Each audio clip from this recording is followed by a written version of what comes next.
the gym doesn't build muscle. Progressive overload does, and that works absolutely anywhere, including your living room. You're convinced you can't grow without a Chroman Mirrors Mega Gym 15 minutes away. So you don't join, you don't train, and another month slips by.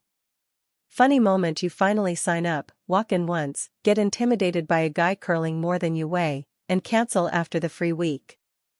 The truth, your living room with a pair of dumbbells can absolutely build you up, if you overload it. The science is settled, muscle grows from progressive overload, gradually increasing tension on the muscle, not from the building you train in. A 2024 randomized trial in untrained adults confirmed overload drives growth regardless of setting. A December 2024 review found dumbbells and bands can match free weights for size when pushed to similar effort. The catch: bands and dumbbells hit a ceiling, so you must keep buying heavier gear or the stimulus stalls. When overload is matched, gym and home produce essentially zero difference in muscle growth. Here's your plan. Step 1. Pick the location you'll actually show up to. If the gym feels like a hurdle, home wins.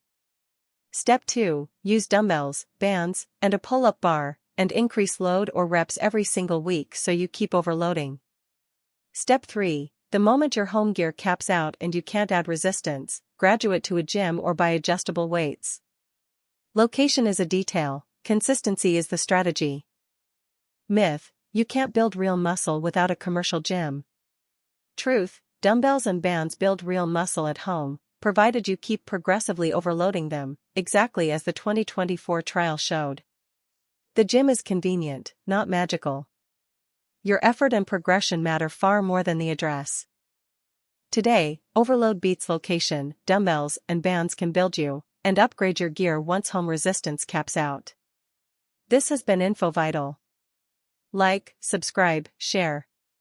Tomorrow, day 19, we cover sleep, the 8 hours that build your muscle.